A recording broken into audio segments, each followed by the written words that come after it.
Hello everyone, आप सभी का हमारे चैनल पे स्वागत है बच्चों। आज के वीडियो में हम क्लास 10 की जो हिंदी है चैप्टर नंबर 2 ममता को हम पढ़ने वाले हैं बहुत ही आसान तरीके से। बहुत इंपॉर्टेंट चैप्टर है और यहाँ से एग्जाम में क्वेश्चन भर भर के आते हैं। ममता को जो रचयिता है वो है मिस्टर जयशंकर प्रसाद, ठीक है। और जयशंकर प्रसाद की जो जीवन परिचय है वो बहुत ज्यादा इंपॉर्टेंट है क्योंकि एग्जाम में पूछा जाता है।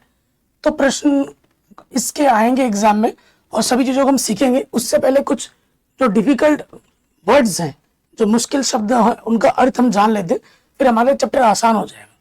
देखो, शब्दार्थ जान लेते। प्रकोष्ठ का मतलब क्या होता है? राजप्रसाद या महल के मुख्य द्वार के पास का कमरा। प्रकोष्ठ जो होता है वो मुख्य द्वार के जो पास का कमरा होता है उसे हम प्रकोष्ठ कहते हैं। शोण क्या होता है? सोन नदी जो मध्य प्रदेश से निकलकर बिहार राज्य में गंगा पे मिल जाती है, ठीक है। वेदना का मतलब होता है दुख। द्वित्य का मतलब होता है पुत्री। म्लेच्छ का मतलब होता है असभ्य, ठीक है, या फिर गंदा व्यक्ति।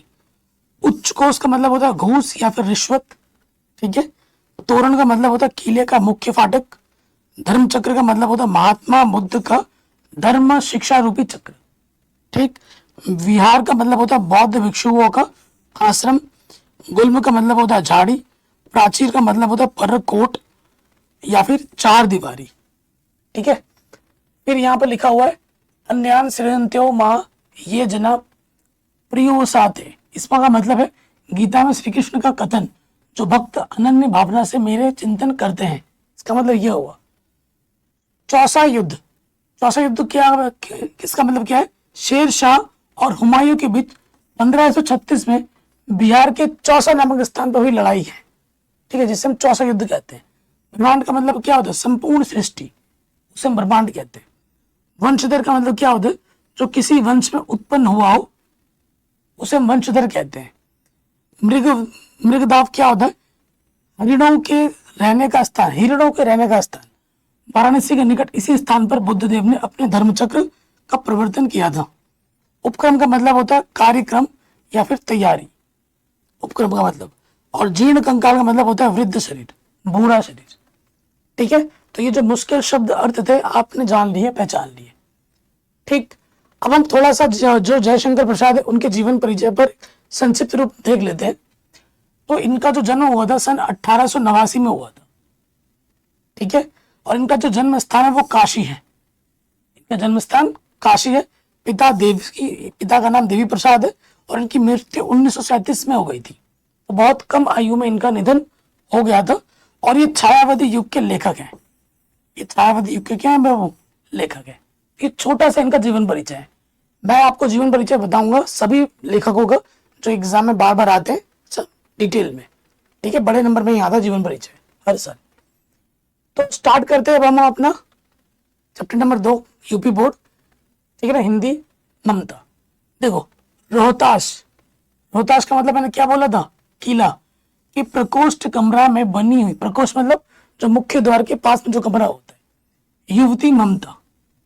युवती का नाम क्या है? ममता। ये देखो, आप देख लो, मुख्य द्वार के पास ये जो कमरा बना है उसमें ये ममता रहती है, ठीक है। ममता शोण नदी के तीक्ष्ण गंभीर प्रवाह के भाग को देख रही है। ये जो शोण नदी है इसके तीखे प्रवाह को वो अपने कमरे से बैठ के देख रही है, ठीक है।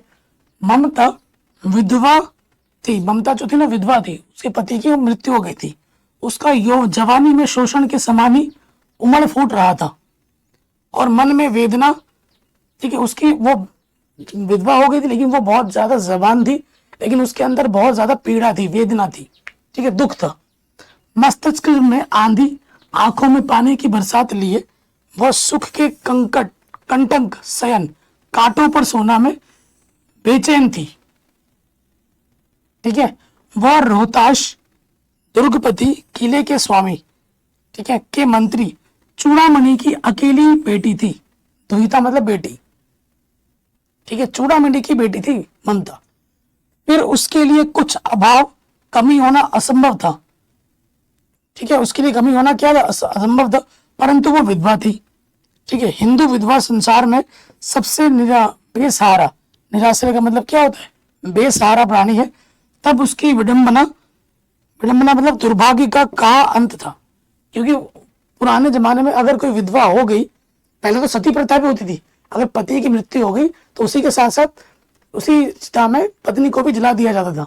लेकिन अब क्या है, उस कुछ टाइम बाद अगर हिंदू रीति रिवाज में अगर कोई विधवा होगी तो उस पर बहुत ज्यादा पीड़ा दी जाती तो उसको बुरा भला समझा जाता था।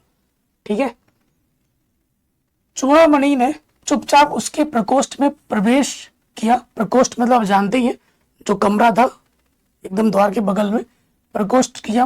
प्रकोष्ठ वो कमरे के लिए है। दाखिल किया। शोण के प्रवाह में उसके कल नाद मधुर आवाज में अपना जीवन मिलाने में वह बेसुध थी। जब वो प्रकोष्ठ उसके पापा अंदर जाते हैं तो देखती है उसकी जो बेटी है वो नदी जो बह रही है उसमें चुपचाप देखे जा रही है। उसकी जो कलकलाहट की आवाज है, मधुर आवाज में, वो उसमें लीन हो रखी है। पिता का आना ना जान सकी। जब वो पिता है तो वो जान नहीं सकी। चूड़ामणि व्यथित हो उठे। चूड़ामणि बहुत दुखी हो उठे। स्नेह पालिता, प्यार से पली पुत्री के लिए क्या करे। उसको उसने छोटे जब से थी उसको बहुत प्यार से पाला। अब उसकी ये स्थिति देखकर उसको बहुत ज्यादा दुख होता है। यह स्थिर तय ना कर सकते थे, लौट कर बाहर चले गए। उसे देखकर वो फिर बाहर चले गए। ऐसा प्राय अक्सर होता रहता। उसके पापा ऐसे ही जाते थे उसके कमरे में, उसे देख के फिर वापस चले जाते थे। पर आज मंत्री के मन में बड़ी चिंता थी और पैर सीधे ना पड़ते थे। ठीक है, जब आज वो देखा तो उसको बहुत ज्यादा चिंता हुई और पैर सीधे नहीं पड़े। कुछ काम करने के लिए शुरू हो गया। एक पैर 3 घंटे बीत जाने पर, ठीक है, दोपहर सुबह से लेके जो समय होती 3-4 घंटे के बीच एक पहर होता है, तो 3 घंटा बीत जाने पर फिर ममता के पास आए। ठीक है, एक पहर बीत गया तो सपोज करो अभी सुबह है तो दोपहर हुई, तो दोपहर में फिर गए। ठीक है, उस समय उनके पीछे 10 सेवक मतलब नौकर चांदी के बड़े थालों में कुछ लिए खड़े थे। जब दूसरी बार गए तो कुछ सेवक देखते हैं कि चांदी की थाली लिए कुछ खड़े हैं। ठीक है, कितने ही मनुष्यों के पद शब्द मतलब पैरों की आवाज, कदमों की आवाज सुन ममता ने घूम कर देखा। मंत्री ने सब थालों को रखने को संकेत दिया कि थाली रख दीजिए। अनुचर मतलब जो सेवक होता है, थाल रखकर चले गए। ये जो सेवक थे वो थाल वहीं पे रख के चले गए। ठीक है, ममता ने पूछा यह क्या है पिताजी, ये थाली में क्या है पिताजी? तो उन्होंने कहा तेरे लिए बेटी उपहार है। उपहार मतलब गिफ्ट है।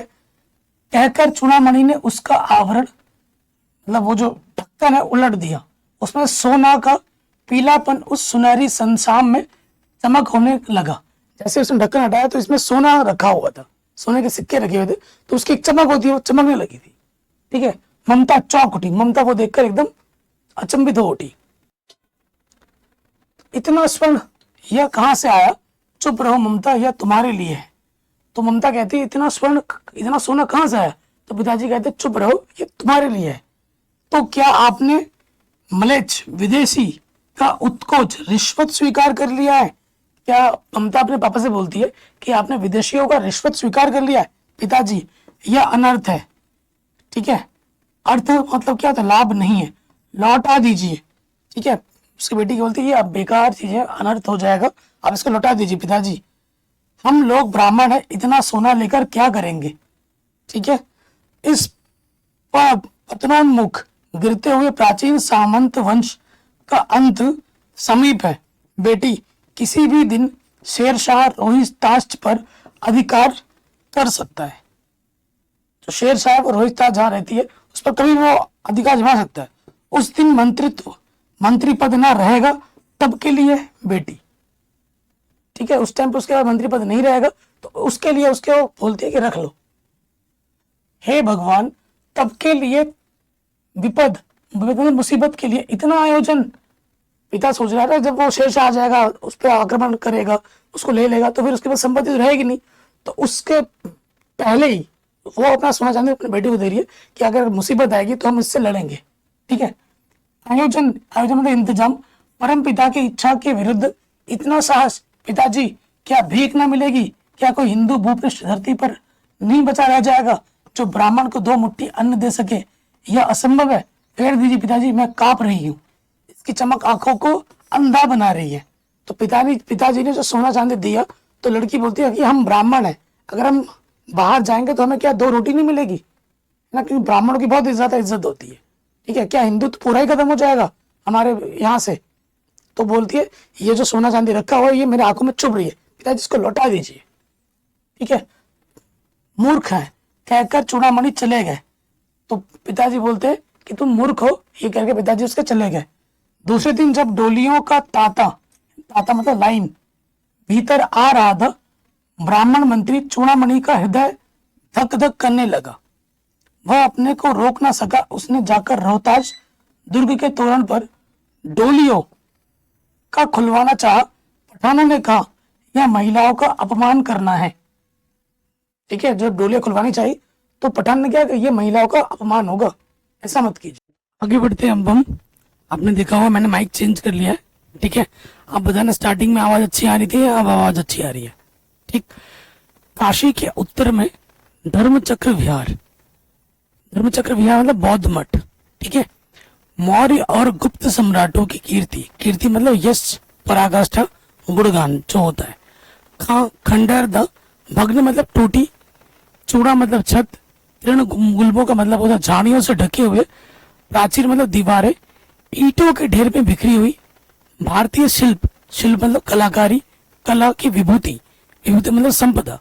ग्रीष्म की चंद्रिका यानी कि चांदनी में अपने को शीतल, शीतल मतलब ठंडा कर रही थी। ठीक है, यहाँ पर ममता जो बैठी हुई है ना, इस चांदनी रोशनी में रात में जो बैठी हुई है ठंडक में, तो उसका वर्णन किया जा रहा है। ठीक, यहाँ पंचवर्गीय 5 सदस्यों वाले भिक्षु गौतम का उपदेश शिक्षा ग्रहण करने के लिए पहले मिले थे।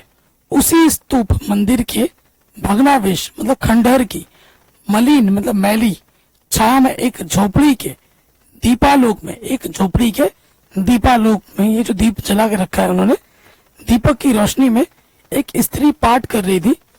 अन्यान्यंसरंतो माँ ये जना पर्युपास थे। ठीक है, ये पाठ कर रही थी। पाठ रुक गया। एक भीषण डरावना और निराश आकृति शख्स दीप के मंद हल्के प्रकाश में सामने खड़ी थी। ठीक है, उस दीप के सामने मंद प्रकाश में एक आकृति, एक इंसान खड़ा था। स्त्री उठी, उसने दरवाजा बंद करना चाहा, स्त्री उठ के दरवाजा बंद करना चाहा, परंतु व्यक्ति ने कहा माता मुझे आश्रय मतलब शरण चाहिए। तुम कौन हो? स्त्री ने पूछा। मैं मुगल हूँ। चौसा युद्ध 1536 की लड़ाई में शेर शाह से विपन्न हारा हुआ होकर रक्षा बचाव चाहता हूँ। इस रात अब आगे चलने में असमर्थ हूँ। ठीक है, ये कहता है कि मैं शेरशाह से हार गया हूँ और आगे चलने में असमर्थ हूँ। क्या शेरशाह से स्त्री ने अपने ऊंट काट रही है? हाँ माता, परंतु तुम भी वैसे ही क्रूर निर्दया हो। वही भीषण भय, रंगत की प्यास, वही निष्ठुर कठोर प्रतिबद्ध छवि तुम्हारे मुख पर भी है।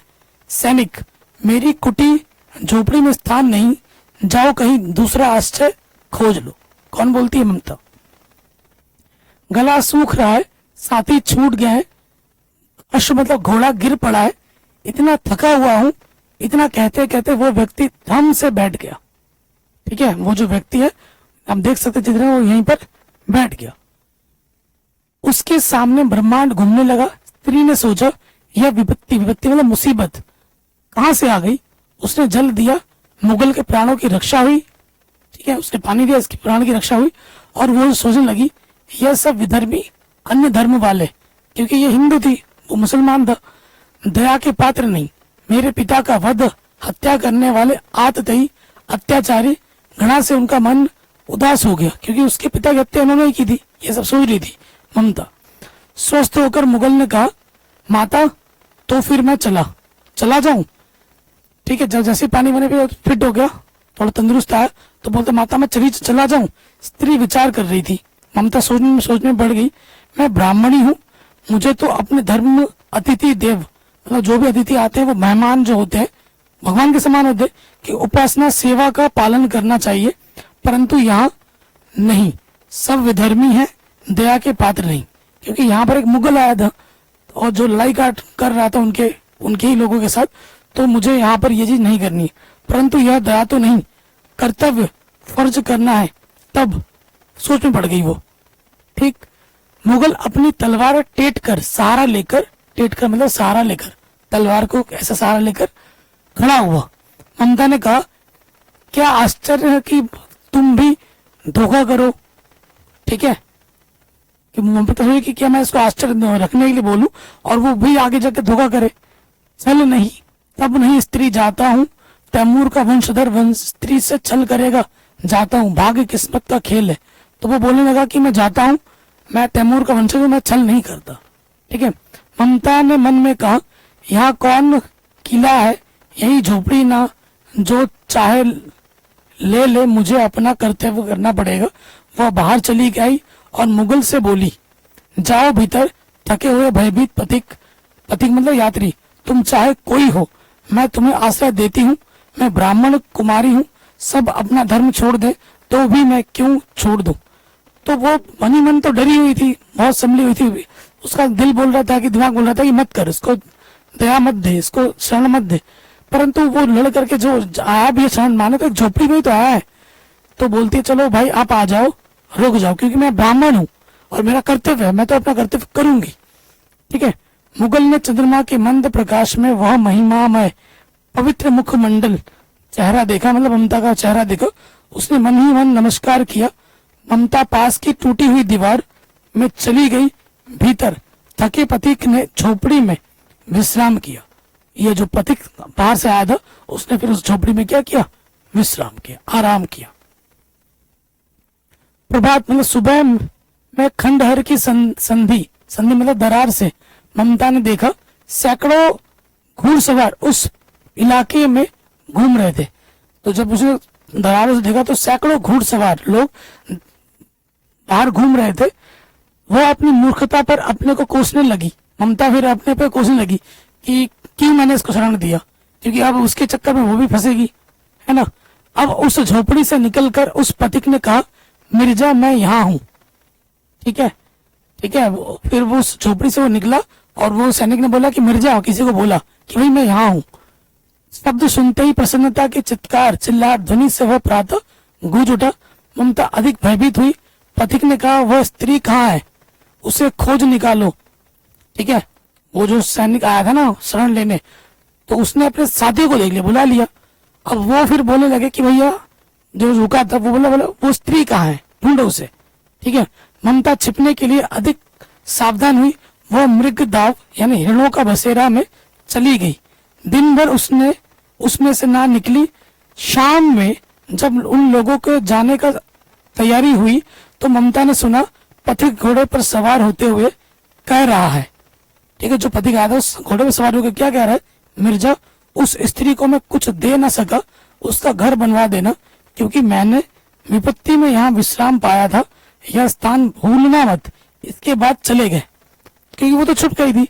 तो वो जब जाने लगा कि वो जो पथिक रात को आया था, क्योंकि उस झोपड़ी में रुका था, तो उसने अपने सैनिकों को बोला कि यहाँ जहाँ पे मैंने विश्राम किया है, तुम इस जगह को ध्यान में रखो और यहाँ पर एक अच्छा घर बना देना। चौसा के मुगल पठान युद्ध को बहुत दिन बीत गए। ममता अब 70 वर्ष की बूढ़ी हुआ है, बहुत दिन हो गए। अब ममता जो जवान थी अब वो बूढ़ी हो गई है। वह अपनी झोपड़ी में एक दिन पड़ी थी। शीतकाल का प्रभात था। मतलब शीतकाल मतलब समझते ना, ठंड का टाइम। उसका जीर्ण जंजार कंकाल शरीर, मतलब बूढ़ी हो गई थी, एकदम हड्डियां हड्डियां थी, खांसी से गूंज रही थी, खांसी भी हो गई थी। ममता की सेवा के लिए गांव की 2-3 स्त्रियां उसे घेर कर बैठी थी। ममता को सेवा के लिए थोड़ा सा प्यार आदर देने के लिए घेर के बैठी थी, क्योंकि वो आजीवन सबके सुख दुख की सहभागी थी।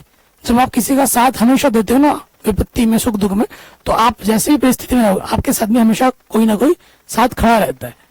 ममता ने जल पीना चाहा। एक स्त्री ने कौड़ी से जल पिलाया। ठीक है, सहसा मतलब अचानक एक अश्व घुड़सवार उसी झोपड़ी के द्वार पर दिखाई पड़ा। घुड़सवार उसी के द्वार पर दिखाई पड़ा। वह अपनी धुन लगन में कहने लगा, मिर्जा ने जो चित्र बनाकर दिया है वह तो इसी जगह का होना चाहिए। वह बुढ़िया मर गई होगी, अब किसके पूछूं कि एक दिन शहंशाह हुमायूं किस छप्पर के नीचे बैठे थे। वो जो पथिक था वो कौन था, वो कौन था, शहंशाह हुमायूं था वो। ठीक है, यह घटना भी तो 47 वर्ष ऊपर की हुई है। वो घटना 47 साल हो गए उस घटना को। ठीक है, ममता ने अपने विकल कमजोर कानों से सुना। उसने पास की स्त्री से कहा, उसे बुलाओ, उसे बुलाओ। अश्वारोही पास आया। ममता ने रुक रुक कर कहा, मैं नहीं जानती कि वह शहशाह था या साधारण मुगल, पर एक दिन इसी झोपड़ी के नीचे वह रहा। ममता बोलती है, मैंने सुना था कि वह मेरा घर बनवाने की आज्ञा दे चुका था। मैं आजीवन अपनी झोपड़ी के खोदे जाने के डर से भयभीत रही कि मेरी झोपड़ी खोद ना दे कहीं। भगवान ने सुन लिया, मैं आज इसे छोड़े जाती हूँ। तुम इसका मकान बनवाओ या महल, मैं अपने चीर विश्राम मृत्यु में जाती हूँ। क्योंकि वो बूढ़ी हो चुकी थी, अब उसे फर्क नहीं पड़ता तुम यहाँ महल बनाओ, झोपड़ी बनाओ, तोड़ो फोड़ो, उससे कोई लेना देना नहीं उसको। ठीक है। अश्वारोही अवाक चुप खड़ा था। बुढ़िया के प्राण पक्षी जान मृत्यु में उड़ गए। ठीक है। वह एक अष्टकोश 8 कोनों वाला मंदिर बना और उस पर शिलालेख लगाया गया। फिर वहां पर एक मंदिर बनाया गया और 7 देश के नरेश हुमायूं ने एक दिन यहाँ विश्राम किया। ठीक है। हुमायूं जो थे वहां पर आके फिर उन्होंने विश्राम किया। उसके पुत्र अकबर ने उसकी स्मृति याद में यहाँ पर गगनचुंबी ऊंचा मंदिर बनवाया, बहुत बड़ा मंदिर बनाया, और उसमें ममता का कहीं नाम नहीं है। पर उसका उस मंदिर में कहीं पर उसका ममता का नाम नहीं था। कहानी का सारांश क्या है? ये जो कहानी मैंने आपको सुनाई बताई, इस कहानी को अगर मैं कुछ शब्दों में बयां करूं तो वो क्या थी? ममता एक विधवा ब्राह्मणी अपने पिता चूड़ामणि जो रोहतास दुर्ग के मंत्री के साथ रहती थी। ठीक है। शेर शाह के आक्रमण में उसके पिता की हत्या हो गई थी और वो भागकर काशी के धर्मचक्र विहार खंडरों में रहने लगी थी। ठीक है। एक दिन हुमायूं शेर शाह से हारकर भागता हुआ उसकी झोपड़ी में शरण लेता है। ममता उसे आश्रय देती है, भले ही वह मुगल विधर्मी था, मतलब उसके क्योंकि वो तो हिंदू थी और मुगल उन पर आक्रमण कर रहे थे, तो भी उसने उसको सहारा दिया। हुमायूं बाद में उसकी झोपड़ी को मंदिर बनवाने का आदेश देता है, पर ममता का नाम इतिहास में दर्ज नहीं होता। कहानी धर्म, कर्तव्य और इतिहास में स्त्री की उपेक्षा को दर्शाता है। ठीक है, कि कैसे स्त्री की उपेक्षा की जाती है, इन सभी चीजों को दर्शाता है। तो आशा करता हूँ ये जो चैप्टर है ममता क्लास 10 हिंदी यूपी बोर्ड का आपको समझ में आ गया होगा। अब इसके अगले वीडियो में इसके जो जितने भी मोस्ट इंपोर्टेंट प्रश्न है ऑब्जेक्टिव और सब्जेक्टिव जो एग्जाम में पूछे जाते हैं वो आपको मैं बता दूंगा, करा दूंगा। वीडियो को प्लीज लाइक करें, शेयर करें। मैंने पूरी गणित, विज्ञान, हर सामाजिक विज्ञान हर चीज करा रखी है, चैनल पर जाके देख सकते हैं। जय हिंद, अपना ख्याल रखें, मिलते हैं नए वीडियो में।